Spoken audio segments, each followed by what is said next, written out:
As far as I was concerned, what had happened to me was part of the risk of the job I did, job I loved.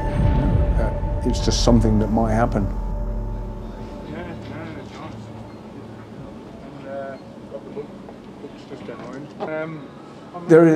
There is something that's missing. That's part of the fact that I used to fly around at 250 feet at 500 miles an hour on a daily basis. And I had no intention of writing a book, of trying to be an author or get a book published or anything like that.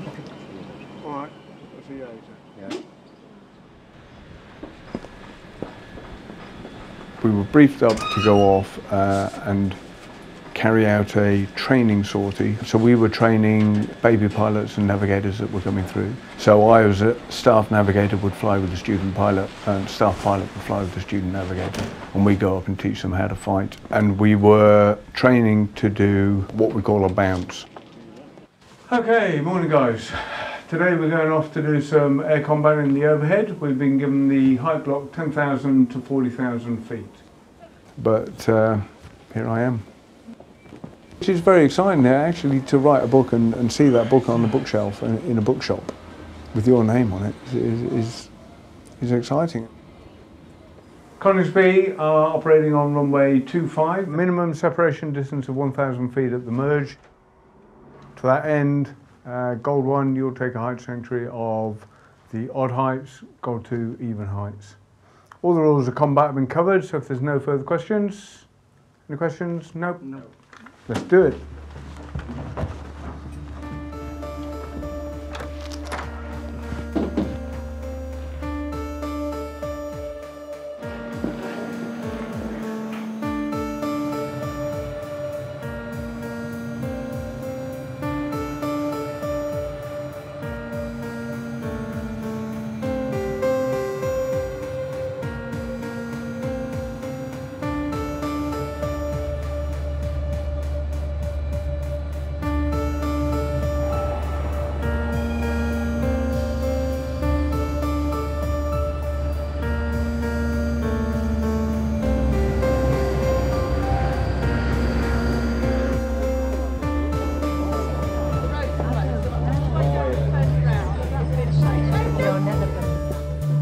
There is a sequel. Oh, yes. And you played off, so I enjoyed it.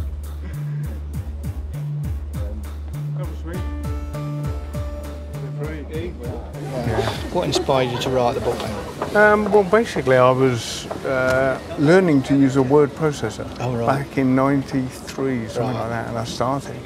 Yeah. And I wrote about 4 chapters. I mean, it's quite a good story. And what's it about?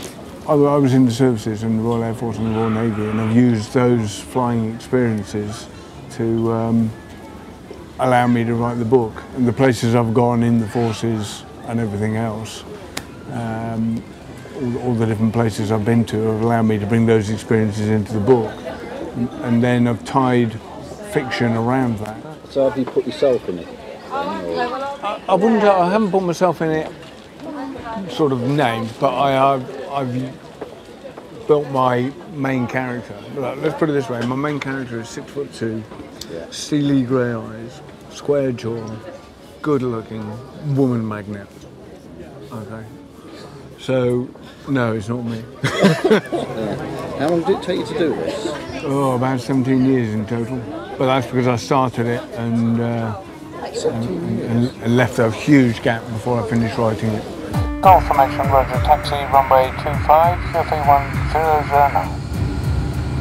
Golf formation, roger, taxi is runway 25, 1009 set. Gold, stud 2, go. Gold 1, golf formation, take off. Gold, roger, to take off, runway 25, surface wind at 250. And golf formation, roll. 100, 150 go, 215, and 300 bonus, and gold 50. Okay, clear close to tanker. Okay, 1 mile, half mile, 10 degrees left. Okay, nicely in position on the tanker. Still got a red light. Okay, guys, stand the hose. And contact. Yep, we've got contact. Okay, we have green lights. Fuel's flowing. Okay, fuel's coming up to 5,000 there. 5,000 there. We're clear to drop back. Keep coming back smoothly. Okay, and clear away to the right. Nice job. And have a contact right 25 range 25. 10 right 15. 10 right 8 miles 5 down. Roger, no time. Nose 5 miles. Roger, no time. Nose 2 miles. Roger, nose 2 miles. Nose 1 mile. Now half a mile. Shit! Shit! Not hit! Jet!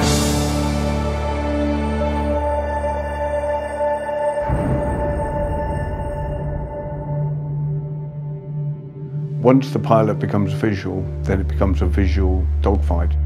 We came along expecting to be bounced or attacked.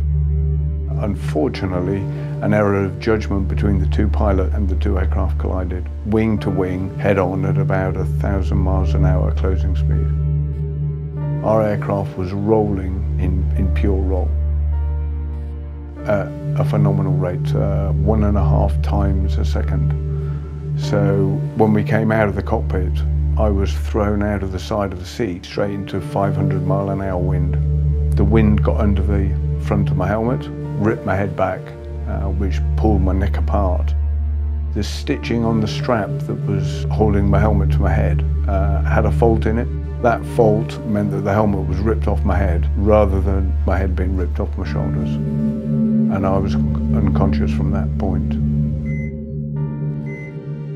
I was expected to die. My wife was told that I would die over the first night or I would be quadriplegic in a wheelchair for the rest of my life on breathing apparatus.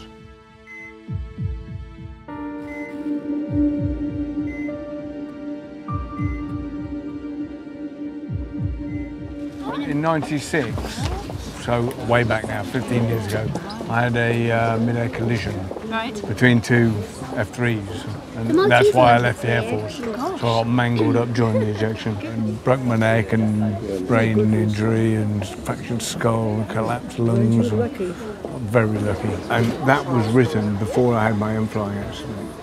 And the similarity is remarkable. Right. The guy, the hero, basically crashes in a helicopter. And he has a head injury, ends up in a coma, smashes his left shoulder. You know, 3 years later, I did the same thing in a tornado.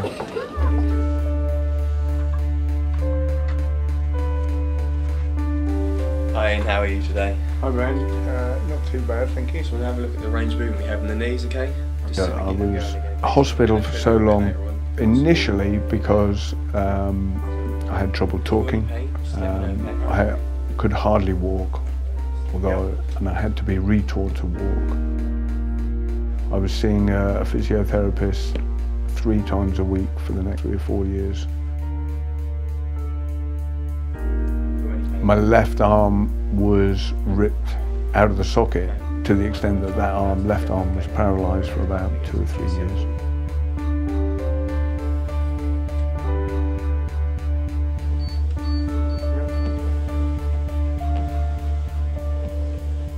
Every day I was improving. Very, very slowly.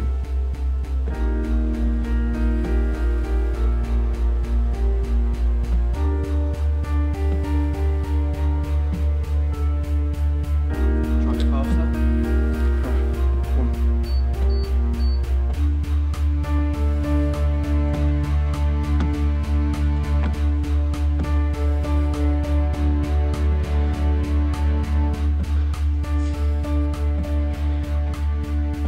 Stop.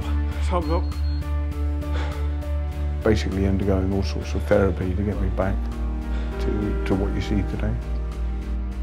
So when I did come out of the Air Force, I'd lost that almost daily adrenaline rush that I had. I mean, if you can imagine being on the best roller coaster in the world every day, that was what the job was like, flying around, the hair on fire and having a good time. After I had my accident, that was gone.